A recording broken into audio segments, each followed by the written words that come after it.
El exponente que impartirá la presente sesión es Nick McNamara Berrenechea, especialista en género y neurodivergencias, diplomada en especialización de perspectiva de género en salud y educación, también en autismo en mujeres, certificada en evaluación de autismo adulto y en LSC nivel intermedio. Le damos el paso a Nick para que inicie con su presentación. Muchas gracias, Grecia. Muchas gracias a todos quienes están aquí. Un gusto en saludarles y verles. Quienes tienen encendidas sus cámaras, se los agradezco para poder mirarles y saber con quiénes estoy conversando. Veo algunas caras conocidas, así que, bueno, el día de hoy vamos a hablar sobre muy general sobre género, orientación sexoafectiva, expresión de género y cómo se liga esto a la expresión y a la vivencia de ser autista. ¿Ya?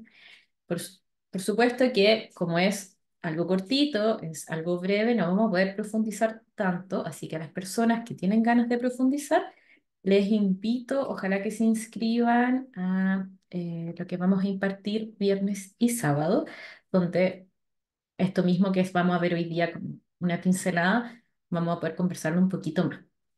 Yo les voy a presentar lo que vamos a ver hoy, pero ya les adelanto que va a haber un espacio para preguntas y por lo tanto que si tienen dudas, si tienen inquietudes, anótenlas, guárdenlas para que las podamos conversar al final. Yo voy a intentar no hablar tanto, no tomarme tanto tiempo para que puedan haber más espacio de preguntas, pero quienes han participado en otras instancias saben que como este es uno de mis intereses profundos, puedo hablar muchísimo rato sobre este tema. Cualquier cosa, si me escuchan mal, si se corta, me avisan. Esperemos que todo salga bien hoy. Vamos a partir, ¿ya? Entonces, ¿cómo les comparto esto? Ahí. Mm, mm, mm, mm, mm, mm, mm. Y aquí, dame un segundo. Ay, no sé cómo ponerle la presentación. No sé por qué no me sale. Sí, se ve bien, pero faltaría ponerlo en presentación. Sí, En la eso parte quiero, de pero arriba del inicio, donde al lado de la flechita, eh, eso, ahí. bien. Espero que esto no Perfecto. se cambie automático. Em, en cuanto a lo que vamos a ver hoy día, vamos a ver muy brevemente qué significa esto de la sigla LGBTIQ+, y cómo es que a veces hay más letras, menos letras, porque hay gente que pone LGBT y gente que pone más. Muy brevemente lo vamos a mencionar y qué significa. Vamos a hacer una breve revisión de los conceptos de identidad de género, orientación sexoafectiva, expresión de género y de la diferencia y la no diferencia de sexo-género. Vamos a revisar de manera superficial los criterios diagnósticos que hay para el autismo hoy día actualmente. Vamos a discutir y vamos a conversar sobre la comprensión actual, sobre ser autista, por supuesto, desde mi punto de vista, algunas estadísticas actuales y breve comentarios sobre ciertas experiencias en los espacios de salud mental. Al final, como les comentaba, vamos a hacer un espacio para preguntas. Antes de partir, siempre quiero invitarnos a todos quienes estamos acá a cuestionar nuestro propio sesgo, ya sea profesional y personal, porque todas las personas tenemos un sesgo, todas las personas nos tomamos lo que leemos, lo que estudiamos desde nuestra propia experiencia, desde nuestras propias opiniones, o sea, no hay una objetividad como tal. Y por lo tanto, cuando nos encontremos con ciertas ideas preconcebidas, no nos enamoremos tanto de esas ideas. Démosles espacio para un cuestionamiento, para una visión crítica constructiva, por supuesto, una visión crítica que nos ayude a desarrollar más ciertas inquietudes, ciertas miradas. Entonces, sobre todo cuando se trata de temas que no nos atraviesan o que no hemos vivido en persona, en primera persona, perdón, tenemos que pensar, ok, por ejemplo, en nuestro sistema de salud actual hay mucha vulneración y sabemos, al menos en Chile, y ustedes pueden estar o no de acuerdo con esto, pero en mi opinión, en Chile las personas acceden a una calidad de atención, si es que tienen suerte, con acceso económico. Y digo si es que tienen suerte y acceso económico, porque no es solo el acceso económico. Hay muchas personas que pasan por muchos profesionales y tienen mucho acceso económico y aún así no reciben una atención de calidad. Entonces, ¿qué nos dice esto? ¿Qué nos dice de nosotros, los profesionales de salud, quienes ejercemos estas áreas? Miremos cómo nuestro sistema sociocultural, económico y social posiciona ciertas experiencias, cómo trata ciertas experiencias. Y también cómo nosotros somos parte de eso, ¿sí? No es raro que muchos diagnósticos, identificaciones, muchas condiciones de salud, ya sea físico o mental, son menos identificadas en ciertas poblaciones o más identificadas en ciertas poblaciones. Eso no es azaroso. Eso habla de el tipo de salud que recibimos, entregamos, la que nos podemos encontrar hoy día. Bien. ¿Qué significa esto de LGBTQA más, NB, etcétera? Cada una de estas siglas, que a algunas personas les parece gracioso, a algunas personas lo encuentran ridículo, ya qué tanto más. Cada una de estas siglas partió por como unificar una comunidad que estaba un poquito disgregada, que eran las personas lesbianas, las personas gays, personas bisexuales, las personas trans. eh, Como estas subcomunidades se intenta como condensar en una sola comunidad. Y se van agregando letras en función de opciones políticas en cuanto a visibilidad o no. De hecho, probablemente aquí más de alguien sabe por qué la L va primero, que la L es de lesbiana. Y la L va primero porque cuando fue la pandemia del VIH y luego más tarde el SIDA, eh, horrorosamente, las enfermeras no querían tratar a los pacientes que ya habían llegado al estado de SIDA y les dejaban de dar de comer y les dejaban de atender. La mayor población afectada en ese momento fueron hombres cis gays y lo que pasó es que muchas mujeres lesbianas empezaron a ser voluntarias para darles de comer y atenderles. Recuerden que antes se pensaban muchas cosas erróneas sobre el VIH y sobre el SIDA, como que solo con el contacto físico, como tocar a la otra persona o abrazarla o la saliva se contagiaba. Entonces, en las instituciones de salud lo que se hizo fue no tratarles y como reconocimiento histórico se ha puesto la L primero, hacia el trabajo que hicieron todas las comunidades de mujeres lesbianas en ese momento de la historia, que suena como si fuese sido hace mucho tiempo, pero no fue hace tanto tiempo. ¿Mm? Bueno, L de lesbiana, G de gay, B de bisexual, T de trans, I de intersex, Q de queer, A de asexual o agénero, NB de no binaria. A veces alguna letra se ocupa para más de un significado, como la de asexual, o la T también se ha ocupado en comunidades más latinoamericanas, como T de travesti, que hay algunas personas, ese concepto les causa conflicto, pero se ha ido resignificando lo que es la utilización de esta palabra en las comunidades trans, etcétera. Entonces, no es que sea obligación poner todas las letras, es una decisión que suena muy chacotero, pero no lo está.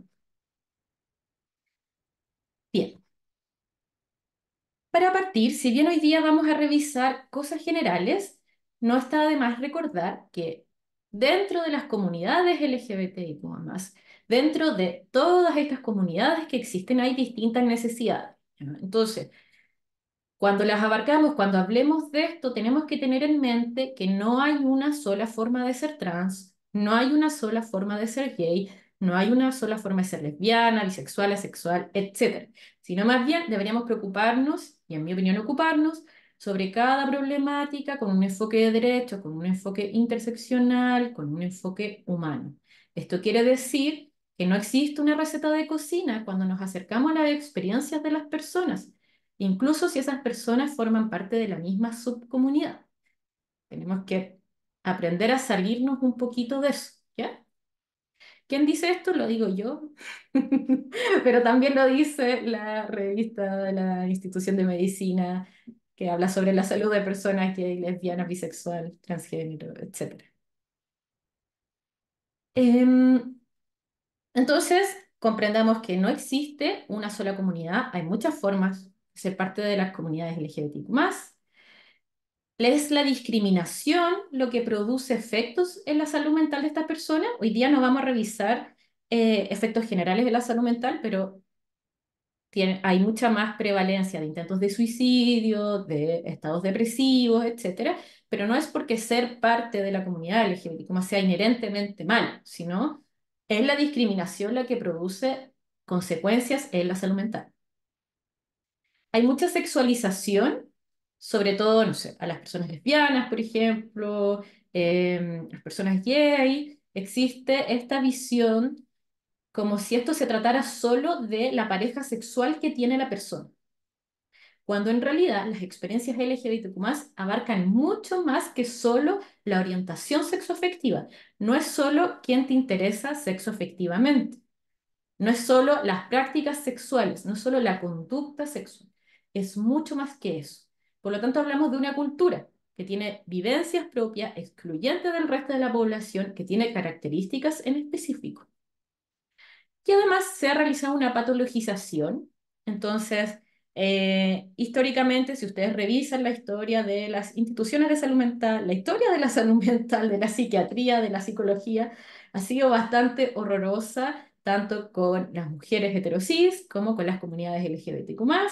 Eh, Hay mucha gente que sigue hablando hoy día desde un lenguaje patologizante, como estas personas que tienen parafilias o lo ligan a otras conductas de violencia sexual como la pedofilia, por ejemplo, a pesar de que las estadísticas nos muestran que el mayor porcentaje de personas abusadoras de infantes son hombres heterosexuales cisgénero, usualmente parte de la familia, a veces niñas. Entonces, se han creado un montón de mitos que mucha gente repite, que han partido desde la psiquiatría y la psicopatología. Entonces, si ustedes son profesionales de la salud mental, algunos de aquí presentes, o se atienden con profesionales de la salud mental, fijémonos de dónde vienen estas categorías, porque no son azarosas. Bien, vamos a revisar algunos conceptos, ¿sí? Tenemos lo que se llama orientación sexoafectiva. ¿Por qué hablo de orientación sexoafectiva y no de orientación sexual? Como mucha gente le dice, orientación sexual. Primero, porque no es solo sexual. Y para mí es fundamental hablar de orientación sexoafectiva.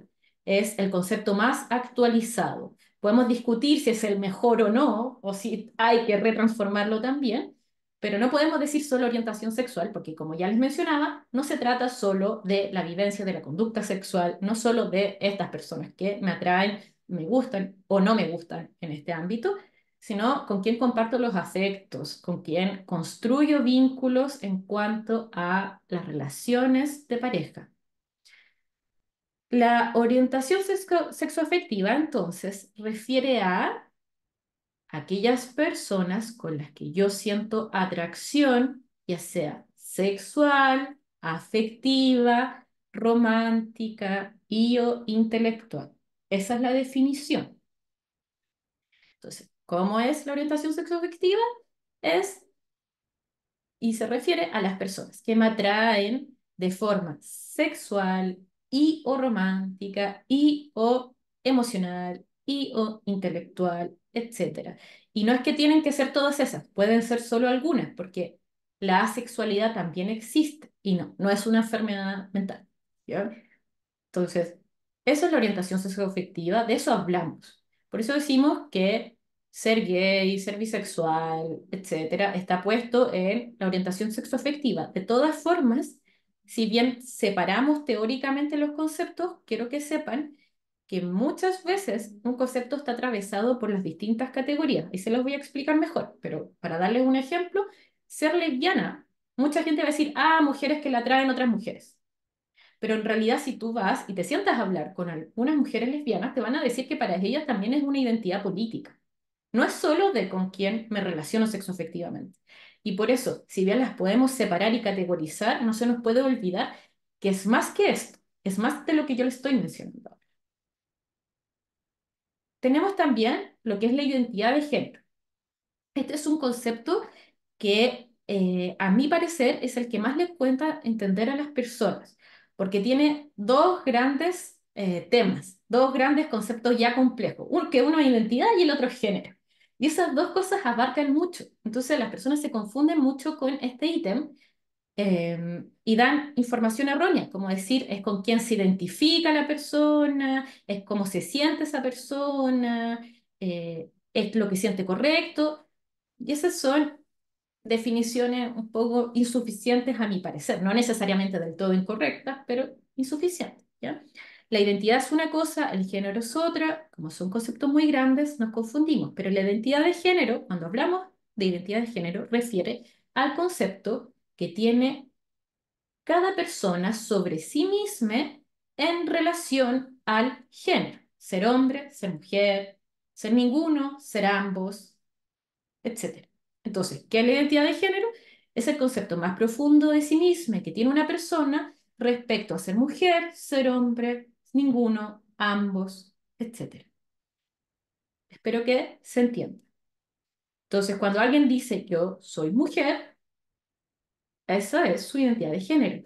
Ojo que no es con la que se identifica, no porque eso no sea verdad, sino porque es quien es. Y ser es más transversal y es más profundo que identificarse. ¿Sí? No sé si me explico bien. Entonces, no es que esté del todo mal decir, ah, es que se siente mujer, ah, se siente hombre, o ah, es que se identifica como hombre, se identifica como mujer. No es que esté, ah, totalmente incorrecto, pero esa descripción no está en base a una perspectiva de derechos. Desde la perspectiva de derechos es alguien que es lo que te declara. Incluso si después hay retransiciones, que es cuando una persona vuelve a transicionar en su género. No es desmentir lo anterior, es quien eres. No es el momento para profundizar, pero yo tengo ideas bastante laxas sobre lo que podría ser la identidad de género y la orientación sexoafectiva de una persona. A mí eso de que alguien es y es lo que es y para siempre, desde que nace hasta que se muere, es desconocer la naturaleza de la identidad humana, de la transformación de la experiencia humana. Es insuficiente. Tenemos lo que es expresión de género, y este es el más fácil de comprender. La expresión de género es básicamente lo que vemos de la otra persona, su expresión en cuanto a pelo, ropa, todo lo que es observable en el otro. Entonces, en nuestra sociedad, cada vez menos creo, pero en nuestra sociedad actual tenemos ideas muy preconcebidas de lo que se ve o no se ve en una mujer, cómo se ve o no se ve un hombre, y funcionamos en base a eso, ocupamos los pronombres en base a la expresión de género de las personas, y si vemos a alguien con ciertas características, les tratamos como automáticamente en femenino o en masculino. Todo eso que vemos es de la expresión de género. Ahora sabemos que la expresión de género puede estar ligada a la identidad, pero no necesariamente.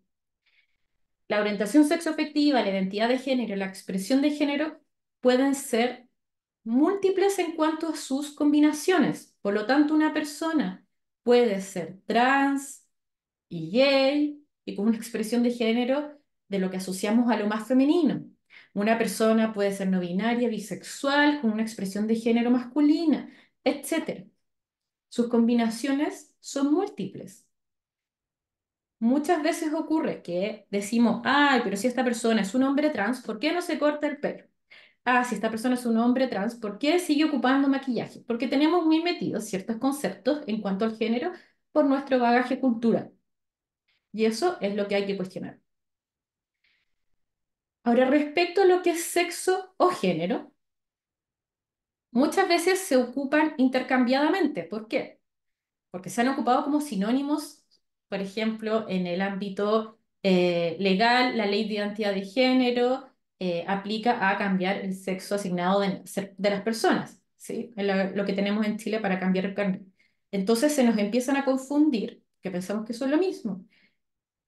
Yo quiero comunicarles desde mi postura, por supuesto, que no es que sean lo mismo, solo que el sexo es una cosa muy puntual a la que casi nunca nos referimos. Usualmente ocupamos sexo para referirnos a los genitales y eso es incorrecto y cualquier persona más especialista y más formada en biología y en antropología les puede comentar que que el sexo es mucho más que los genitales. Usualmente hablamos de sexo para referirnos a los genitales de una persona y esa persona cuando estaba en gestación o cuando nació, el doctor o vio la ecografía o vio cuando nació sus genitales y le asignó un sexo binario y la comunidad intersex hoy día ha luchado para que eso deje de pasar porque anteriormente se mutilaba a los bebés intersex en Chile. Hoy día eso está en trabajo para que no sea más así. Y el género es la construcción identitaria de una persona que refiere a esta co-construcción sociocultural respecto a los roles, identidades y espacios de ocupación de los seres humanos. Y eso todavía existe. Entonces, a veces los ocupamos como sinónimos cuando refieren a dos ámbitos muy distintos. Lo que pasa es que el género ha sido construido en base al sexo de las personas. ¿Se explica bien? Ahí no sé si queda tan claro. Como hemos construido las identidades de género en base a la separación por sexo que se hizo en algún momento. El sexo que se hizo en relación a los genitales, ¿sí? A nadie le hacen estudios completos cromosomáticos de fenotipo, genotipo, etcétera, para ver si es macho o hembra, que además son conceptos que no se ocupan en los seres humanos, por si acaso. Está dado por el tamaño de los gametos, y ese es otro tema. Es otro mundo, ¿sí? Entonces, mi recomendación es que nos refiramos a lo que nos queremos referir. Si queremos hablar de sexo asignado al nacer, hablemos de sexo asignado al nacer. Si queremos hablar de genitales, hablemos de genitales. Si queremos hablar de identidad de género, hablemos de identidad de género. Pero ocupemos el concepto que corresponde en lugar de intercambiarlos como si fuesen lo mismo, porque eso solo colabora a la confusión de lo que queremos hablar, de lo que queremos discutir. Em, entonces, todas estas cosas están en relación y como les mencionaba, hay múltiples combinaciones. ¿Qué quiere decir? Que una persona puede ser mujer, lesbiana, con expresión de género, a lo que asociamos a lo masculino, con un sexo asignado al nacer, distinto a su género actual, etcétera. No son determinantes una de la otra, pueden ir de la mano como no. Y ahí están nosotros en cómo revisarnos y cómo cambiar nuestras ideas preconcebidas. Si yo veo a alguien con ciertas características, voy a asumir su género. Pero el género de una persona, como es su identidad y ese concepto más profundo de sí misma, no es algo que yo pueda ver, no es algo que yo pueda adivinar. ¿Sí? Otro ejemplo de cómo hemos confundido sexo con género es que le preguntamos a las personas embarazadas si va a ser niñita o niñito su guagua, cuando en verdad le estamos preguntando por los genitales. También me parece horroroso que esté tan naturalizado preguntar los genitales de las guaguas, pero eh, eso es lo que están preguntando, cuando en realidad le están asignando un género y quieren preguntar por sexo, cuando en verdad están preguntando por genitales. ¿Se entiende? ¿Cómo se van mezclando estos conceptos? Hay teóricos que dicen que el término sexo está en desuso. Yo creo que es discutible. Solo pienso que es adecuado referirnos a lo que no queremos referir con el término que corresponde. Bien, sobre el autismo. Espero que haya quedado claro, yo sé que es muy superficial y muy general el tema de las comunidades LGBTQ+, lo que es identidad de género, lo que es expresión de género, lo que es orientación sexoafectiva, etcétera. Después vamos a juntar las dos cosas. Ahora vamos a ver qué dice el DCM actualmente en cuanto a el diagnóstico e identificación de una persona autista. antes de revisar esto, tengan claro que hay muchas personas que son autistas que no han recibido una identificación necesariamente. No porque alguien no haya recibido una identificación médica significa que no es autista. Por otro lado, el DCM tiene lenguaje muy patologizante y tiene un lenguaje que está basado en las deficiencias, dificultades. Es un lenguaje que pone toda la responsabilidad en la persona autista. Y ya les voy a explicar cómo eso no es así, ¿ya? Eh, entonces, tómenlo esto con una mirada crítica. Yo no les puedo cambiar los criterios diagnósticos del DCM, así que los copié y lo pegué lo que dicen, pero para que los miremos y los revisemos. Entonces, lo primero que hay que cumplir es el criterio A. Y el criterio A dice que hay deficiencias, como les decía yo, un lenguaje muy patologizante, deficiencias persistentes en la comunicación y en la interacción social en diversos contextos, que pueden ser actualmente o en los antecedentes. Esto quiere decir que puede estar pasando hoy día o puede haber ocurrido en el pasado. Deficiencias de la reciprocidad emocional. ¿A qué se refiere esto? A que le cuesta que haya reciprocidad en sus relaciones en cuanto al afecto, ¿ya? Ya sea porque esa persona no lo entrega o porque no lo encuentra en los otros. Deficiencia en las conductas comunicativas no verbales utilizadas en la interacción social. Entonces, según el DCM, las personas autistas tienen muchas dificultades con todo lo que son los códigos no verbales de las comunicaciones.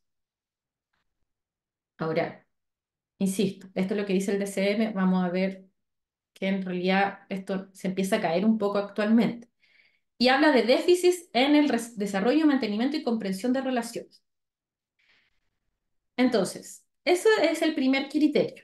Y yo debería decir, esta persona o yo misma cumple estos criterios o no según el DCM. Después tenemos el criterio B, que habla de patrones repetitivos de comportamiento, intereses, actividades, que puede estar hoy día o que puede haber estado en el pasado. Entonces, habla de los steamings, que son esto de como el moverse para autorregularse sensorialmente, el hacer ciertas estrategias de autorregulación emocional, como morderse las uñas, mover las piernas, morderse las manos, qué sé yo. Hay muchísimos. Todas las personas tienen, más allá de que son autistas o no. Lo importante es que veamos el ser autista como un conjunto de características y no como una por sí sola. Y ahí mucha gente se suele confundir, así como, yo tengo problemas de mantener relaciones a largo plazo, entonces soy autista. No necesariamente. Esa es una de las características, no toda la característica, ¿sí? Siempre piensen en eso. Después tenemos todo lo que es la insistencia en la monotonía según el deseo, ya que supuestamente una persona autista tiene inflexibilidad en cuanto a su rutina, que intenta mantener una rutina similar o que se sostiene en el tiempo. Lo mismo con sus intereses, que esto de los intereses profundos, que así se llaman desde una visión no patologizante, el DCM le dice intereses muy restrictivos, intereses restrictivos, qué sé yo, eh, que son temas en los cuales una persona autista sabe mucho, se maneja mucho, le gusta mucho pensar sobre eso, a veces le gusta hablar sobre eso, no necesariamente, le gusta compartir sobre eso, o incluso establece vínculos a través de ese interés. Y también está la reactividad a los estímulos, que puede estar dado por la alta respuesta o la baja respuesta. Usualmente las personas asocian las características autistas a la alta respuesta, como, le molestan los ruidos, le molesta que le toquen, le molestan las telas, le molestan las texturas de las comidas, qué sé yo. Pero también está el otro perfil, que es las personas que parecieran no tener una respuesta a ciertas cosas, que no reaccionan como uno esperaría o no se dan cuenta. Entonces, me ha pasado muchísimo con pacientes autistas que gestaron y dieron a luz, que cuentan cómo al momento de tener contracciones y estar en trabajo de parto, las matronas no le creían, porque estaban así, muy enteras, diciendo, no, es que creo que estoy en trabajo de parto. Y la matrona, ay, si usted estuviese en trabajo de parto, estaría aquí gritando, estaría revolcando eso. Y la experiencia del dolor en esas personas autistas en particular era muy baja. Y por lo tanto podían, y efectivamente dieron a luz y no fue una experiencia como la que se supone que es sensorialmente. Entonces, si bien muchas veces pensamos en el autismo, pensamos en una alta respuesta a todos los estímulos, también está el otro perfil, ¿sí? Ahora, por supuesto, estamos leyendo lo que dice el DCM, eh, que, como les decía, es un lenguaje que se basa en todo lo que es deficiente para la persona, entre comillas, todo lo que es el desafío, la dificultad, deficiencia, insistencia, la monotonía, restricciones. Y esto es un lenguaje poco inclusivo en el sentido de que no mira a las personas autistas como, primero, como adultos y segundo, como personas con estrategias de adaptación. Porque ojo que muchas personas autistas crean sus propias adaptaciones. Entonces, si tú vas a evaluar a una niña, por ejemplo, no es lo mismo que evalúas a una mujer adulta.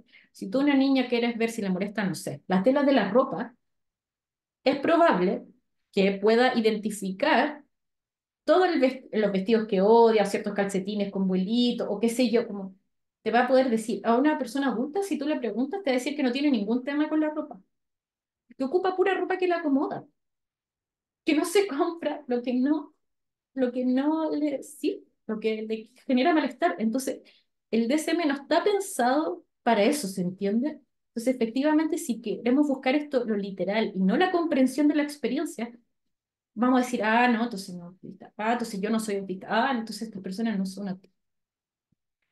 Entonces, no es lo mismo evaluar a una persona que hace sus propias acomodaciones a alguien que está relegado a lo que le generan otros, como usualmente pasa en la infancia, digamos que una niña no puede ir a comprarse su propia ropa o no puede ir y elegir todo lo que quiere o no quiere, ¿sí?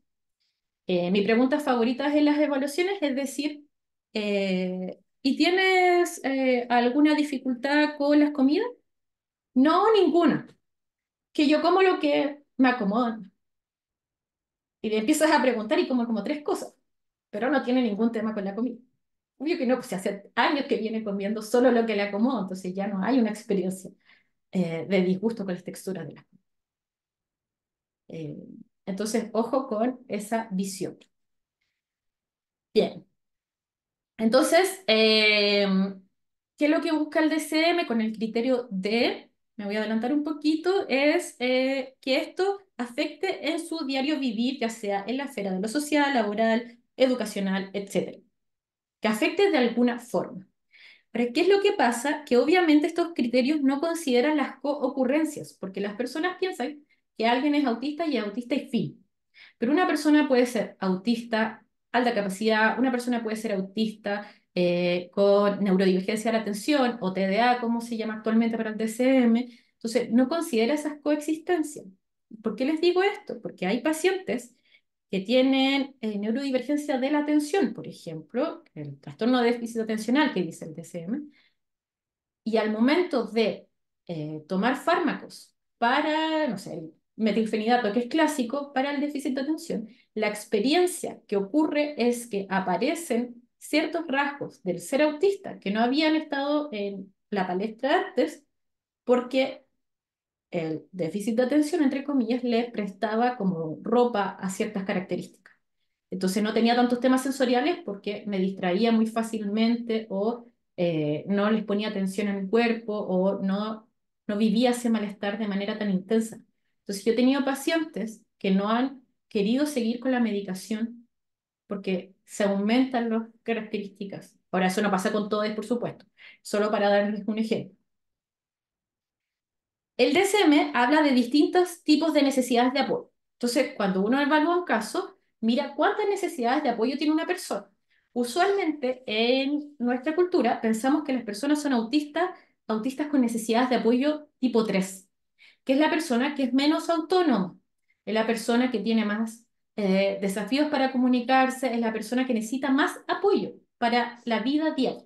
Entonces, usualmente, cuando la gente piensa en autismo, piensa en esa persona.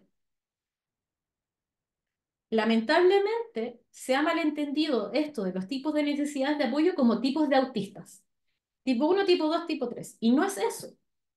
Son las necesidades de apoyo que pueden ir cambiando con el tiempo, que pueden ser distintas en la historia de vida de una persona y que además, cuando una persona es adulta con tipos de necesidades tipo uno, que es que tiene algunas necesidades de apoyo, usualmente los demás piensan que no es autista. Y esa misma persona se lo cuestiona. ¿Cómo voy a ser yo? El tema es que lo que pasa mucho en mi experiencia clínica sobre las personas con necesidades de apoyo tipo uno es que, como no reconocen muchas veces sus propias necesidades, sus propios límites, llegan a lo que conocemos como burnout, que probablemente la mayoría escucha, como el quemarse o el burnout. La característica particular del burnout autista es que lo que genera es pérdida de habilidades. Y eso muy poquitas personas lo hablan. Esto quiere decir que si yo soy una persona autista con alguna necesidad de apoyo, las ignoro, intento adaptarme o me acostumbré a que el resto de la gente me decía que yo exageraba mucho o pienso que todos habitan el malestar que yo habito y más encima trabajo en mi interés profundo. Me encanta la programación y programo y me dedico a eso. Entonces me sale muy fácil como quemarme en esto y trabajo cierta cantidad de años hasta no dar más. Lo que pasa después, lo que muchos pacientes relatan es que ya no pueden hacer cosas que antes hacían. Alimentarse, salir de la casa, juntarse con ciertas personas que eran sus poquitas amigues, juntarse con esas personas. Entonces, lamentablemente, están muy poco visibilizadas las necesidades de apoyo tipo uno. Yo no creo que esto de dividir los tipos de necesidades sea negativo. Hay gente de la comunidad autista que no le gusta esto de necesidades de apoyo tipo uno, tipo 2, tipo 3. Yo no creo que esté necesariamente mal. Yo creo que lo que ha pasado es que lamentablemente hemos creído que las necesidades de apoyo tipo 3 son las únicas válidas y que son las únicas que hay que hacer algo, cuando en realidad deberíamos hacer algo en cada una de ellas. Ahora, para eso tenemos que reconocer primero en qué tenemos necesidad de apoyo y respecto a qué. Y eso está a veces un poquito difícil. Hoy se me salió la presentación. Em, Voy a volver a compartir. Si me... Ahí está. Súper. Ahí lo ven, ¿cierto? ¿Sí? Sí se ve. Em, Genial. Muchas gracias. Tu, tu, tu. Bien. Voy a intentar hacer breve la última parte para que alcancemos a algunas preguntas, ¿ya? Yo sé que esto es una mirada muy general, muy superflua de todo lo que implica ser autista, de todo lo que implica ser de la comunidad LGBTQ+, y por eso les invito a que se inscriban en el curso para que lo vamos conversando. Ya, pero ¿desde dónde sugiero analizar entonces los casos de sospecha de autismo, si ya sea la propia sospecha de tal vez yo soy autista o la persona que conozco o mi paciente que estoy atendiendo? Primero, la actualización. Siempre que miren una investigación, una lectura, porque no hay lectura perfecta, no hay texto perfecto, ya no. Siempre hay que mirarlo con una visión crítica, preguntarse, ¿están actualizadas? ¿Tiene un enfoque de derechos? ¿Participaron personas autistas en su elaboración? Porque no hay nada peor que las cosas hechas desde afuera, en mi opinión. ¿Ya? Entonces, esas tres preguntas, mírenlas. Después, todo lo que es primera persona. Mirar videos de personas autistas, escuchar vivencias de personas autistas, ver sus historias de vida, sus perspectivas, sus necesidades.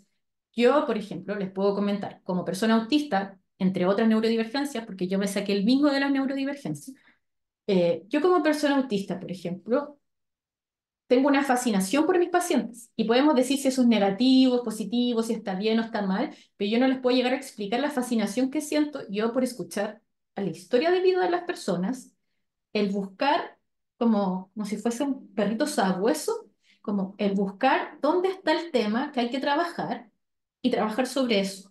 Entonces, muchas personas autistas trabajamos en nuestros intereses profundos. Y eso hace que pase como muy por colado a cómo va a ser autista si trabaja. ¿Sí? ¿Por qué? Porque hay prejuicios comunes. Entonces, es imposible que esta persona es autista porque mira a los ojos. Mirar a los ojos es una conducta aprendida que después de los 5 años ya no es válida de observar por si acaso cuando evaluamos a alguien si es que es autista o no. Después de los 5 años ya no es más válida, lo dice hasta el ADR, que es uno de los test clásicos para evaluar autismo. Tiene pareja. Aunque no lo crean, las personas autistas pueden tener pareja, ¿ya? Porque parece que las personas autistas somos seres humanos. Yo sé que esa es una premisa muy revolucionaria, pero son seres humanos que tenemos preferencias eh, y usualmente las personas autistas se emparejan con otras personas autistas o con otras parejas neurodivergentes. Lo menos común, que hasta ahora yo nunca he visto el caso, pero debe existir por supuesto, lo menos común es que la persona autista se empareje con alguien que es neurotípico o no tiene ninguna neurodivergencia, porque los estilos comunicativos son diferentes. Por eso no me gusta el DSM cuando habla de deficiencia en la comunicación, porque yo no creo que sea una deficiencia, son estilos distintos. El foco, y esto es una investigación que se hizo, en las personas autistas al momento de comunicarse está en la información, en la veracidad de la información, en lo que ellas creen como veraz, por supuesto. Esto no es la romantización de ser autista, ojo.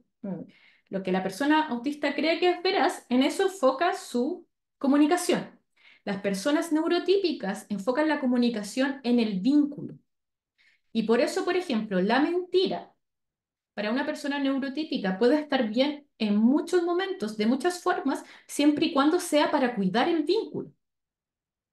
Versus en la experiencia autista, que la mentira es la peor traición que alguien puede cometer. Entonces, no es que haya deficiencia en la comunicación, sino que son estilos y enfoques distintos, no que uno esté correcto o incorrecto. Entonces, bueno, es profesional. ¿Cómo te cuento que mucha gente autista hace de su interés profundo su carrera? No es un genio. Mucha gente piensa que todos los autistas tenemos que tener alta capacidad o síndrome del sabio, etcétera. Como eso no es así. Es mujer, es una mujer cis o trans o no binaria. Como les cuento que las personas autistas pueden ser no hombres. ¿No? Hay más que solo hombres autistas. No es que no haya, pero hay más. Y eh, todo este discurso de que está de moda el autismo es solo porque hay más identificaciones en personas que no son hombres. Hablo oralmente, las personas autistas tenemos distintos estilos de comunicación, algunas se comunican de forma escrita, hay personas autistas que prefieren la lengua de señas, hay personas autistas que se comunican oralmente, etcétera. Hay muchos estilos. Como les decía, porque revolucionariamente parece que somos personas, las personas presentamos perfiles diversos. Tiene amistades, las personas autistas sí pueden tener interés social. Hay un estudio que muestra cómo las personas autistas las juntaron en un grupo, juntaron las personas neurotípicas en otro grupo separado. No les dijeron quiénes eran autistas y quiénes eran neurotípicos.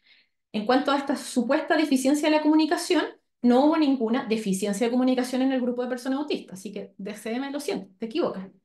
En grupo de personas neurotípicas tampoco hubo ninguna deficiencia de comunicación. Cuando juntaron a las personas autistas con las personas neurotípicas en distintos como grupos, distintos escenarios, lo que pasó es que las personas neurotípicas, incluso en los casos donde la persona autista no hacía nada socialmente incorrecto o nada evidentemente distinto, la aislaban. Y cuando se les preguntaba a las personas neurotípicas por qué aislaron a tal persona, por qué no engancharon la comunicación con esa persona, lo que te explicaban es que encontraron que había algo raro. Entonces parece que esto de la deficiencia comunicacional y el aislamiento social no es responsabilidad solo de las personas que son autistas. Parece que hay algo en las personas neurotípicas que les hace rechazar en los primeros segundos de interacción a las personas autistas. Y ese descubrimiento no es para nada menor. Bien, ¿cómo se juntan todas estas cosas? ¿Cómo se junta ser de la comunidad LGBTIQ+ y ser neurodivergente?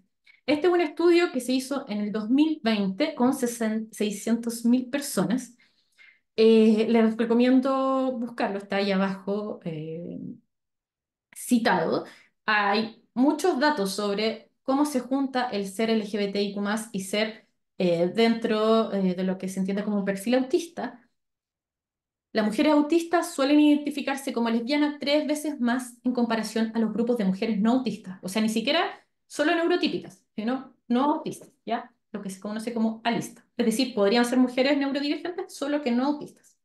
Entonces, las mujeres autistas suelen identificarse como lesbianas 3 veces más a las mujeres que no son autistas. Las personas trans, ya sean binarias o no binarias, son diagnosticadas, no identificadas, diagnosticadas, eso quiere decir a través de un diagnóstico médico, 6 veces más que las personas cisgénero. Las personas cisgénero, por si acaso, son las personas que no son trans. Y las mujeres autistas declaran 4 veces más identificarse como bisexuales. Entonces pareciera ser que hay eh, un lazo entre ambas experiencias. Pareciera que ser autista y de las comunidades LGBTQ+ es más común de lo que hemos pensado. ¿Por qué no se ha visto mucho hasta ahora que recién se están haciendo estudios? Porque para la mayoría de la gente, las personas autistas son solo niñas y se cree que las niñas no somos LGBTQ+, aunque uno nace. Entonces, eh, en la experiencia y en la comprensión médica, las niñas no tienen, las niñas son cis y son heteros siempre, como, y no vayas a decir lo contrario. Entonces, recién ahora que se está reconociendo a las personas autistas adultas, están viendo este lazo, ¿ya? En cuanto a la experiencia psicoterapia, solo las voy a mencionar para no tomarme más tiempo. Tiene que ver con la identidad y las herramientas. Esto quiere decir que se hace una integración de lo que significa ser autista y lo que significa ser parte de la comunidad LGBTQ+, porque son conceptos que pocas veces vemos unidos. Y eso es un movimiento identitario para la persona. También el reconocerse como una persona con discapacidad. Y lo que más hay es necesidad de herramientas. No tanto de la escucha, que yo te muestre esto que tú no ves, que es más clásico de la psicoterapia.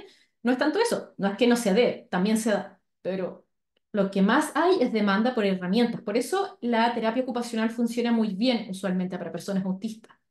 Porque está la necesidad de lo concreto. De, me pasa esto lo siento por esto he visto, esto he probado, ¿qué hago ahora? Si bien hay un trabajo a veces de identificación de emociones, de trabajo de emociones, muchas veces lo que hay más es necesidad de desarrollo de herramientas. ¿Con qué se encuentran? Con un lenguaje problemático, una visión patologizante. A mis pacientes le han dicho, usted no puede ser autista si es trans. ¿Cómo va a ser autista si usted es trans? No, lo que te pasa es por ser trans, no por ser autista, no es autista. O ¿cómo va a ser autista? Lo que ya mencionaba, si usted es lesbiana, imposible. O si usted trabaja, usted es doctora, usted es profe. No, pues no puede ser autista, si eso no existe. Es tan común el ser de la comunidad LGBTQ+ de, eh, y de la comunidad autista que existe un concepto que se llama neuroqueer. No alude solo a ser autista, sino a ser neurodivergente en general. Pero se ha creado el concepto neuroqueer porque es tan común que incluso hay una subcomunidad que junta estas dos cosas. ¿Sí? Bien, vamos a las preguntas. Perdón por hablarles tanto. Voy a parar de compartir.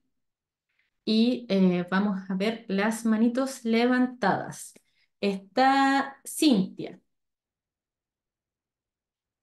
Por favor, si le abren el micrófono a Cintia. Hola, eh, mi nombre es Cintia, yo soy terapeuta ocupacional de profesión y efectivamente me encuentro actualmente trabajando con adultos, adultos y adultas, adultes.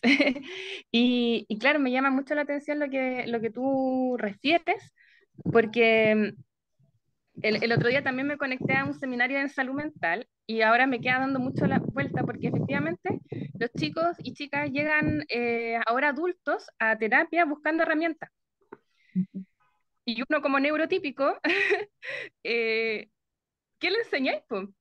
¿Le enseñáis a vivir en el mundo neurotípico? Que eso me queda dando vuelta, porque a propósito de esto que decía la psicóloga el otro día,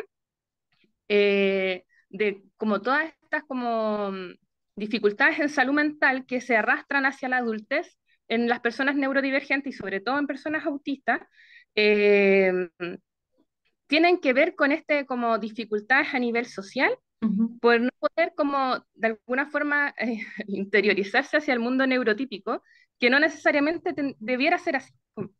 Ujú, Entonces, claro, que estas herramientas que nosotros les entregamos herramientas de neurotípicas, de ujú, neurotípicos. ¿Cachai? Por ejemplo, no sé, por estos días un chico que está en la universidad eh, y hablábamos respecto de la amistad. Y él me dice, no, sí, es que yo tengo muchos amigos, entonces yo le pregunto ya, pero de hecho hay un instrumento en terapia ocupacional donde se habla de los roles y dentro de los roles está la amistad y lo define de ujú. cierta forma. Sí, para contestar. Eh, Todo va a depender, por supuesto, desde la perspectiva en la que nos posicionamos. Si vamos a aplicar cualquier tipo de terapia o acercamiento a una persona autista o de cualquier otra neurodivergencia para que deje de serlo, evidentemente va a ser algo que no le va a servir a la persona, bajo ningún caso. Yo trabajo desde él, dado que eres lo que eres o dado que te pasa lo que te pasa. ¿Qué hacemos con eso? No, ¿cómo hacemos que no seas quien eres? ¿Cómo hacemos para que no te pase lo que te pasa? Yo no trabajo desde ahí, incluso con las emociones y sentimientos como más juzgados socialmente, como la rabia, la ira, la depresión, la pena, como esto de hagamos como que esto no está pasando o dejemos de sentir esto, cómo construimos que no nos sintamos así. Yo no trabajo desde ahí al menos. A mí no me hace sentido porque creo que solo tiene peor impacto después en la persona. Entonces, ¿qué herramientas? La herramienta tiene que estar puesta, por supuesto que va a depender de cada persona y de cada caso, pero tiene que estar puesta primero en no aspirar a que la persona sea neurotípica, porque solo le vamos a hacer un daño. Las estrategias que funcionan con personas neurotípicas, está probadísimo que no funcionan con las personas autistas. Eh, Tercero, hay que también validar ciertas formas de experiencia. Si nosotros tenemos una paciente que dice que tiene muchas amigas y sus amigas son todas por internet, por ejemplo, esa es una experiencia válida de amistad. Es nuestro error de intentar como normalizar a la gente, de no, pero es que si no se junta, no, pero es que si no sale, entonces eso no es real. Como, por eso está la invitación a salirnos desde nuestro propio sesgo, porque nuestro propio sesgo nos come a nosotros y las herramientas que le podemos o no entregar a la persona. Entonces, si bien no existe una receta de cocina, como, ¿qué herramienta? La herramienta A, B, C, que tenemos que trabajar con una persona autista, hay que trabajar desde lo que esa persona es. Y parte de ese trabajo va a ser aceptar que el malestar también va a ser parte de la experiencia. Y eso es súper duro para muchos pacientes, sobre todo para pacientes que son diagnosticadas después de los 27, 30 años, en la que hay como un periodo de la vida en el que están trabajando y esforzándose y yendo a terapia para no ser como son, para ser como esta otra persona, como esta otra idea de persona. Y cuando tú le dices que eso no va a ser así y que no es por limitarte, no, es por aceptar la realidad de quién eres, eso muchas veces es muy removedor. Y eso genera mucho malestar. Entonces, primero hay que saber hacer, primero hay que saber en qué momento de la vida hacerlo, porque podemos tirar para abajo a una persona si hacemos esa intervención. Pero es algo complejo. Estoy de acuerdo que no es tan fácil como decir, ya, damos herramientas. Como, aquí tiene un tornillo, aquí tiene un desatornillador. Como, hágalo. No es tan fácil. Gracias por tu pregunta. No sé si la respondo, espero que sí. Joana Tapia,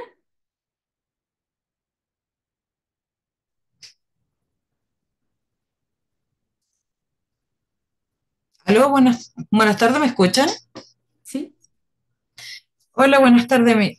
Bueno, estaba escuchando acerca de todo lo que se había hablado sobre las famosas siglas, que son medias complicadas en nombrarlas cada una. Bueno, conozco un caso de cerca de una chiquilla que tiene alrededor de 18, 19 años. Ella se considera una niña trans y esa tiene un autismo nivel uno.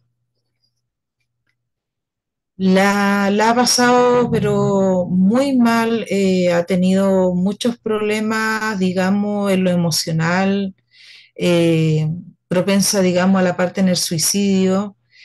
eh, y a veces se complica a ella porque, bueno, ella se hace llamar por el nombre de hombre, porque ella se reconoce como un hombre.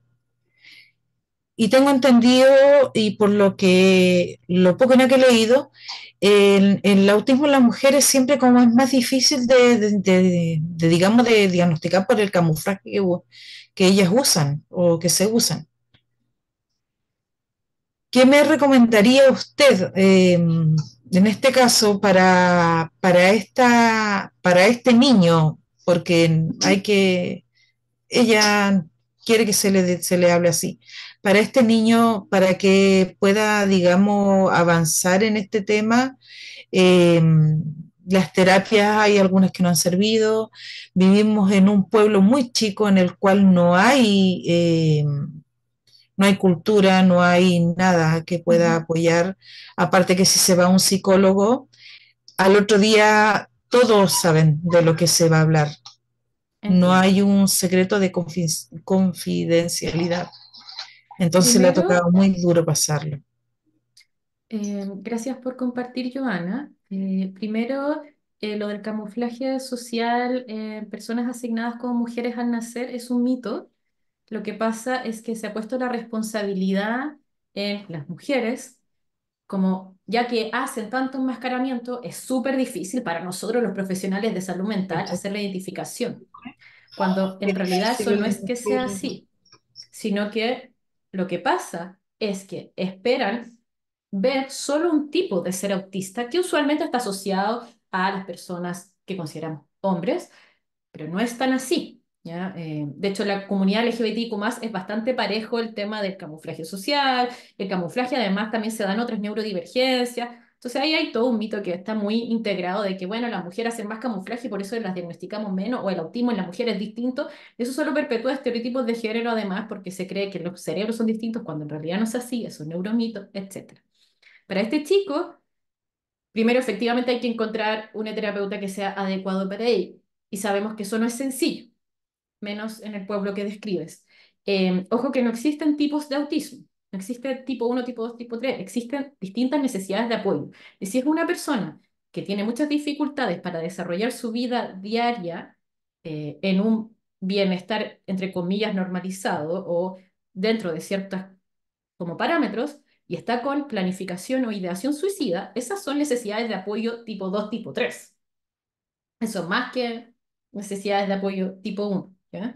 Entonces aquí hay que buscar atención personalizada y lamentablemente como eso es difícil y es una realidad. Como no hay un acceso homogéneo a la salud, no hay un acceso a profesionales actualizados y tampoco a profesionales con la perspectiva que nos ayude. ¿Qué terapias suelen no funcionar para las personas autistas?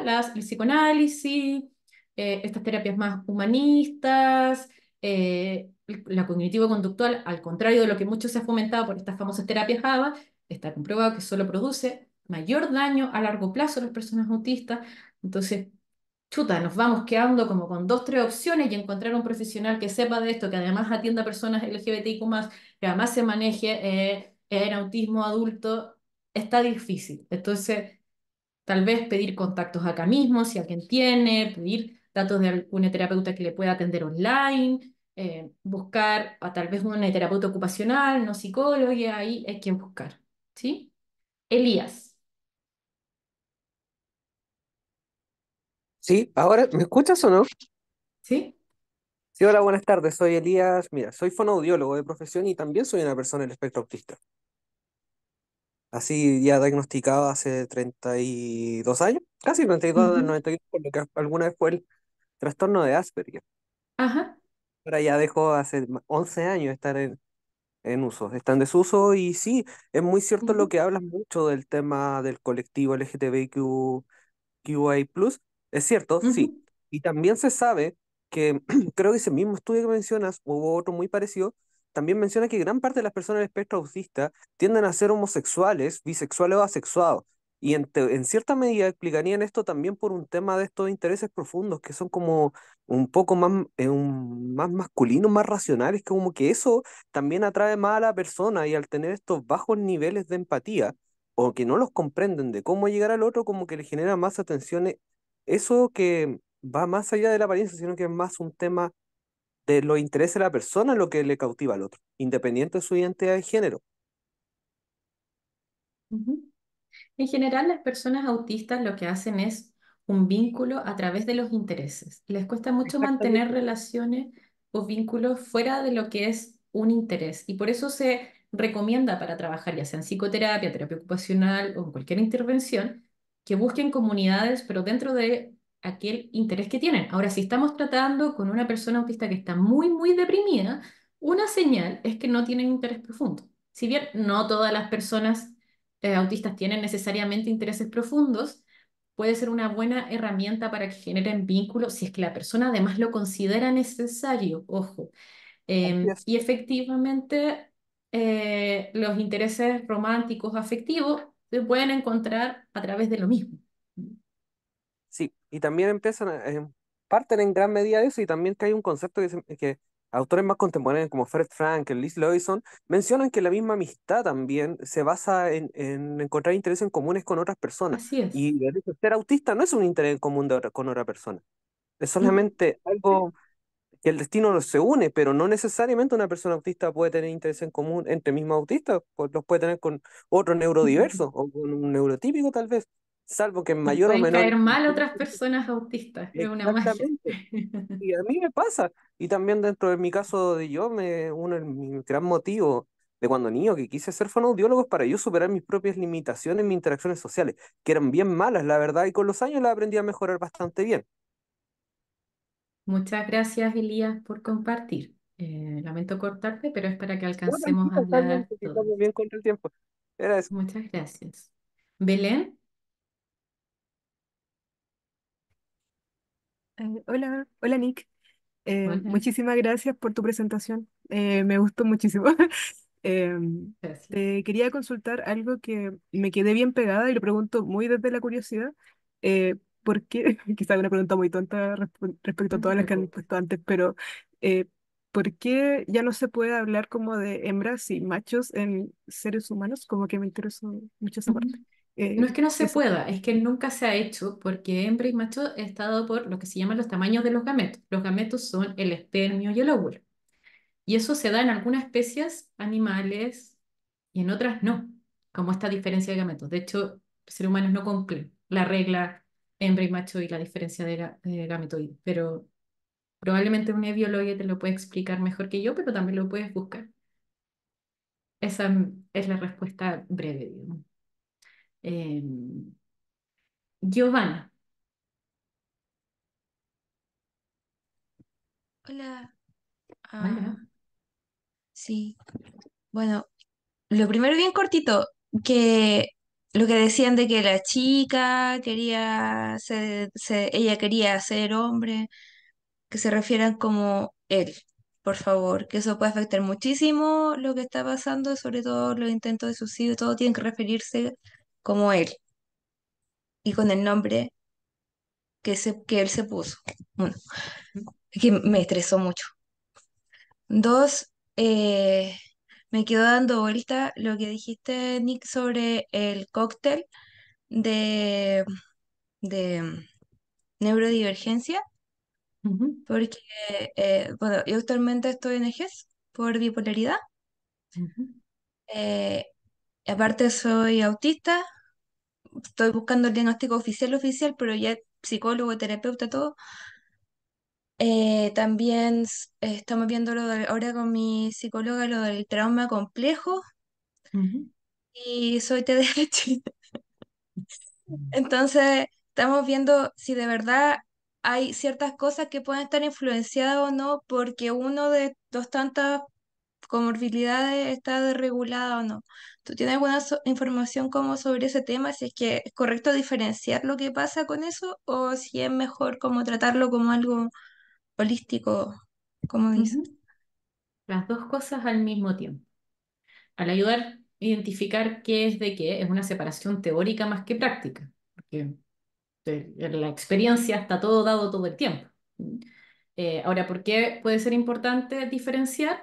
Porque a veces podemos confundir rasgos autistas como una respuesta al trauma, cuando en verdad es solo ser autista, o cambios de humor asociados a ser bipolar, cuando tal vez algo incluso hormonal o físico. Entonces, en ese sentido, es bueno diferenciar, pero también mirar qué significa que una persona tenga todas estas características y todos estos perfiles.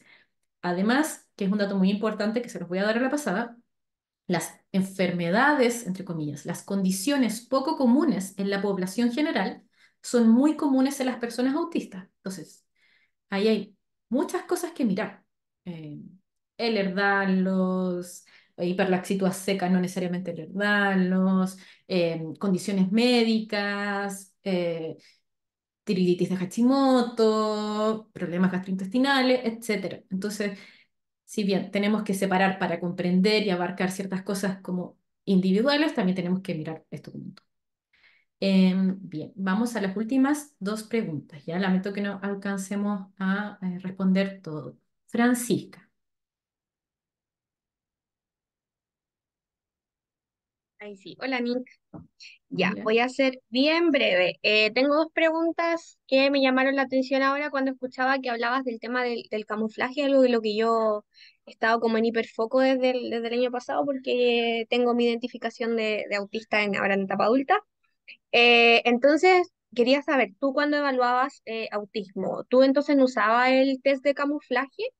Porque ya que Sí, lo contabas uso. que era, sí lo usas, ya, que eso me generaba como ruido, porque claro, si tú decías que era como una construcción como social o más como una excusa de los profesionales para decir, es que no tenemos herramientas para evaluarlo, me había llamado la atención y por eso te quería preguntar. Sí. Es Lo una otro, consecuencia el camuflaje, no es una característica de la persona. ¿Se entiende? Y eso es una diferencia mm, sustancial. Cuando yo le pongo la responsabilidad a la persona, en vez de yo cuestionarme como profesional, como lo que dicen, las personas autistas no saben comunicar sus emociones. Bueno, tal vez tú no sabes preguntar tampoco. mm, No, a eso es lo que voy. Ujú. Perfecto, comprendido. Y lo otro con lo de queer, que es algo que me ha costado bastante entender, la verdad, no sé si en este caso iría dentro como de una identidad de género o expresión de género, porque el queer es como el concepto que dentro de todo Ujú, que no entiendo y necesito como ponerlo en un, quizás ajá, va fuera como de todo eso, identidad de género, expresión de género, pero necesito como el mapeo mental, porque ujú. ahí lo tengo así como en el aire y como que no he logrado todavía comprender en dónde podría como clasificar. Todas o ninguna.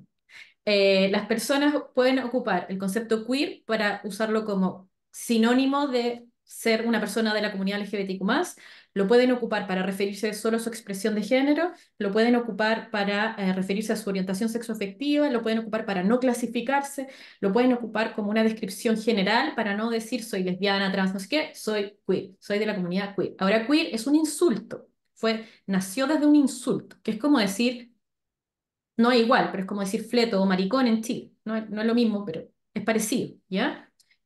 De ahí nace la palabra queer, como esto de rarito, pero rarito en el sentido sexoafectivo, expresión de género. Y lo que pasó es que la comunidad lo reapropió. Como en Chile, el camiona usualmente es una ofensa máxima en la comunidad heterosis, como si te dicen, esa mujer es camiona, lo está ocupando como ofensa. En la comunidad lésbica y bisexual es un halago tremendo que te digan que eres camiona como ganaste en la vida si alguien te dice que eres camión, porque te está diciendo que eres sumamente atractiva.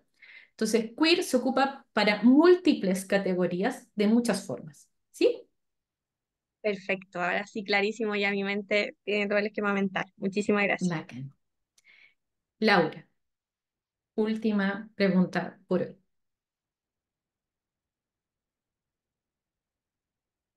Laura. Hola, creo que te referías a mí, soy Lara, no Laura. Ay, perdón, Lara, perdón. La Sí. dislexia. Bueno, yo estudio pedagogía en artes visuales y soy vocal de género y diversidad en mi universidad. Y bueno, este año como dentro de los ejes de trabajo que estamos realizando en la vocalía, tenemos un eje de neurodiversidad que lo adoptamos recientemente, ya que la mayoría de la vocalía somos personas neurodivergentes, entonces como que empezamos a ver la conexión y todo eso. Y de hecho pronto tenemos como reuniones con directivos de la universidad para ver como qué apoyo podemos darle a las personas neurodivergentes. Hicimos como una especie de, entre comillas, petitorio, como con cosas que podríamos pedir de apoyo, pero igual lo hicimos como desde nuestra experiencia personal. Entonces me gustaría como saber tal vez qué herramientas podrían darse como en general dentro de universidades, como en el contexto de clases y todo eso. Súper, qué bacán.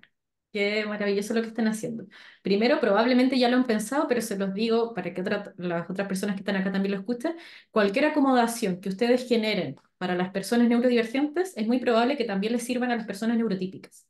Como muy rara vez es un desmedro para el resto de la comunidad. Entonces, eso es un argumento fuertísimo que tienen que utilizar. Como, por ejemplo, ¿qué cosas deberían pedir? Que hayan siempre instrucciones verbales y escritas. Ojalá con dibujitos, que la gente tiene muy ridiculizado los dibujos. Ojalá con pictogramas que se llaman los dibujitos. Esto a nadie le hace daño. A nadie le hace daño recibir distintas formas de instrucciones. Entonces, eso es un petitorio. Porque usualmente se suelen dar verbales, se suelen decir a la pasada, se suele mandar un mail. Entonces, reforzar las instrucciones para cualquier actividad, prueba, qué sé yo, ojalá de las distintas maneras posibles. Por otro lado, las distintas formas de evaluación. Si queremos pensar en una educación más inclusiva, que ojo que nunca nada va a ser totalmente inclusivo, siempre vamos a tener que trabajar al respecto, una de las primeras cosas que deberíamos pensar es primero cuestionarnos la evaluación y segundo cuestionarnos el formato de la evaluación. Entonces, no todas las personas responden igual o de la misma manera hacia ciertos hitos evaluativos. Esto de las preguntas que son para pillarte, como que en la frase y dice una palabra, pero tú tienes que intuir que en realidad te está queriendo desviar, como todas esas evaluaciones que hacen muchas veces en la universidad y colegios como con pillería, las personas autistas suelen tener muy mal desempeño ante ese tipo de evaluaciones. También ante el tipo de evaluaciones de selección múltiple. Peor si la persona es autista de alta capacidad, porque va a sentir que cada una de esas respuestas o tiene algo incorrecto o tiene algo correcto, pero más o menos. Entonces, considerar distintas formas de evaluación, si es que es posible, por supuesto. Uno habla de lo ideal, sabemos que el sistema educacional no da para todo.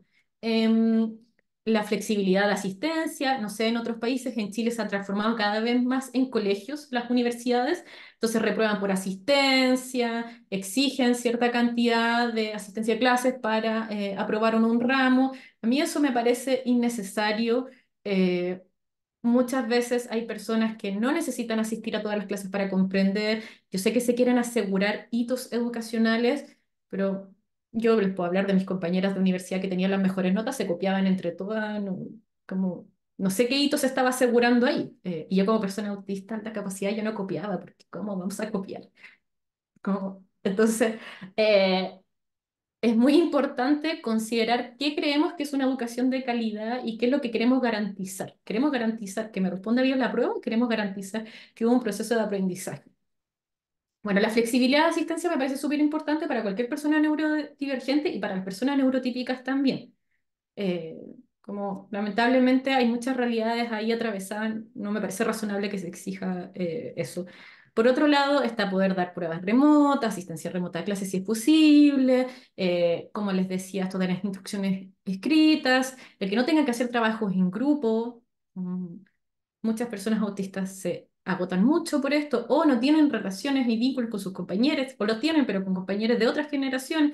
Entonces, todo lo que sea evaluación, asistencia y traspaso de la información, hay que mirarlo de cuál es el objetivo que se espera de eso y cómo podemos asegurar distintas alternativas.